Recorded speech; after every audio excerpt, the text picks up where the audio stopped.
The magic island of Euclidia, home of a colony of mad scientists, would be a weird enough place to visit on a sightseeing tour. But it becomes fearful indeed to the little party of worldly people imprisoned there. When Mrs. Patricia Gregory set out to look for her young daughter, lost 14 years ago in a shipwreck, she little dreamed of the dangers her party would encounter. Captain Tex Bradford, friend of Patricia Gregory and organizer of the expedition, young Jerry Hall, amateur radio operator who begged to accompany them, and Joan Gregory, the daughter, are now prisoners on the island, or rather inside the island, as their quarters are down in the depths of this man-made structure. Left to their own devices after their escape and recapture, our friends soon discover that there is little pleasure in their imprisonment. They are nearly maddened by the constant echo of their voices in the steel chambers. Well, I know things don't look any too hot for us right now, but we've got to keep our chins up. Oh, you've been wonderful, Jerry. I think yours is the strongest will of all. And I'm willing to admit that I'm not apt to be much help about getting us out of this place. Jerry is quite right in putting forward a brave face, even though intelligent thought would rule it useless. Now, look here, Joan. Nobody's going to rule my face useless. My reference was to your attitude rather than your appearance. However, if we are to enter into discussion of the matter, exactly what value does your face have? Did you hear that? What value does my face have? Now, Jerry, don't get excited and start an argument with Joan. We can occupy our time better than that. Oh, it would seem so, Tex, and yet we must talk about something, and there's so little to be said. Joan, let you and I go in my room at the end of the hall where we can figure a way out of this thing. I'm quite willing to confer with you, if you will confine your conversation to the bounds of logic, Gerald. Gerald? Huh. This is going to be a fine argument. Gerald. Oh, well, come on. Take a look at the pigeons while you're there, will you? Oh, we'll make sure they're all right. You will make sure of nothing, my young fool. G47. Precisely. We were merely going into the next chamber for a discussion, G47. Then be on your way. I have something to say to your mother and Captain Bradford. Come right on in, G47. Your attempt at courtesy is only a ridiculous gesture. I shall come and go within these chambers as I please. Well, is it all right if we go on now? No, nothing you could do would be right. But you have my permission. Go. Come on, Joan.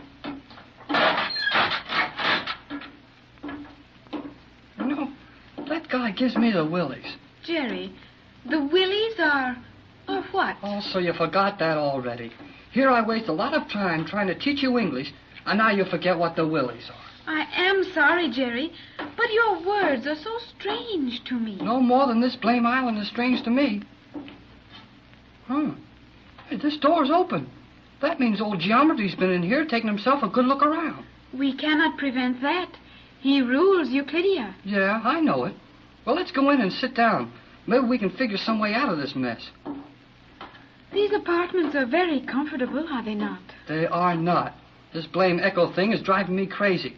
Nothing is comfortable that you can't get out of when you want to. You may be right. You know I'm right. No, Jerry. I know you think you are quite correct in everything you do, but I'm getting along all right. Now listen, old G47 isn't calling on your mother and Captain Bradford for any tea party. He's going to threaten them with something or else promise them something to get Texas formula. And we may have to work fast to figure another escape. But there is no opportunity for escape now. That's what you said before, and we got away. But we did not, as you would say. Stay got away. Stay got away. Oh, what's the use? Now, if we only get another chance to use those pigeons.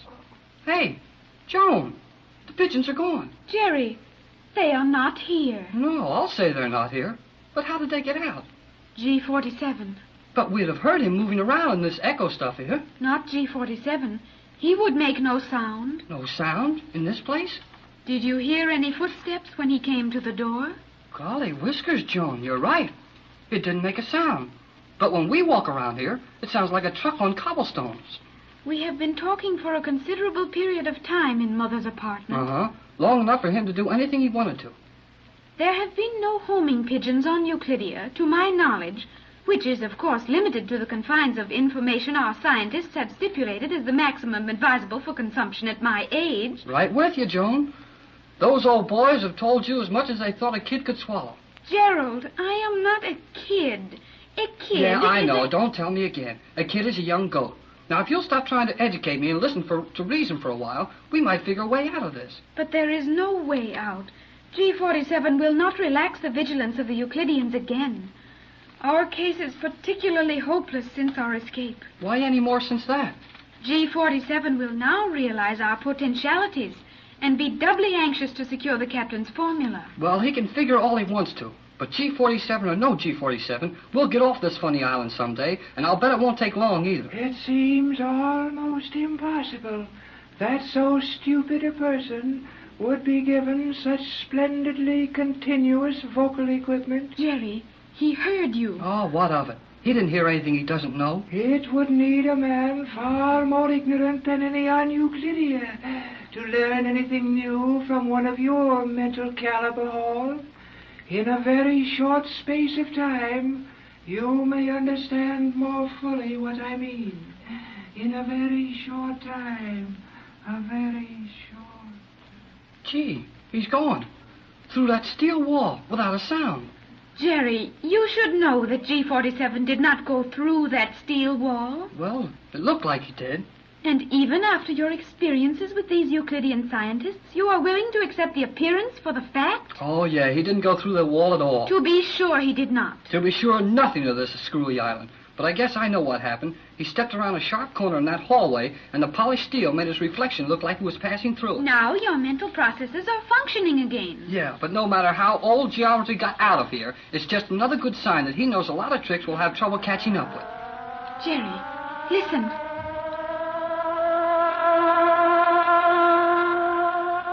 Yeah, that's a signal to submerge, isn't it? It is, and that would mean one of two things. Well, I know it means the island is in danger of being seen for one thing, but what's the other? Something which would mean the end of all our hopes. Huh? They're going to drown us? I think not, but it might be as well. Hey, listen, I don't like the way you say that. What goes on here? Here they are in here, Pat. Oh, Joan, Jerry, we've the most wonderful news. Observation would lead us to conclude that information of an optimistic nature would be welcome. Joan's afraid things are looking bad for us. Well, they don't look any too good. But with what we just found, there's every chance we'll get away from this island. What is it? The very thing we've been looking for every hour since we landed on this mad island. Look. A little black notebook. Well, The diary of the old sailor. is that it? That's it, boy, the old sailor's diary. And if it's as complete as we think it is, we'll know as much about this island as the Euclideans know. You will undoubtedly find much of value in that book. It wasn't even hidden. After G47 left the room, Tex and I started to get acquainted with our surroundings. And there, lying on a shelf in plain sight, was this book. And that old sailor spent years here, didn't he, Joan? Years in which he studied this island and waited for his chance to escape, and made entries of all he learned in this diary. That is true. Then that diary should tell us all we need to know to plan an escape from this place. Without doubt, it will tell us all we need to know to plan the escape. But, Joan, dear, why do you sound so hopeless? Oh, Joan is so afraid of these people, she doesn't realize the chance this gives us. I don't know about that. When Joan puts on the graveyard look, she's usually got a pretty good reason for it. But there couldn't be anything lacking in what this book means to us.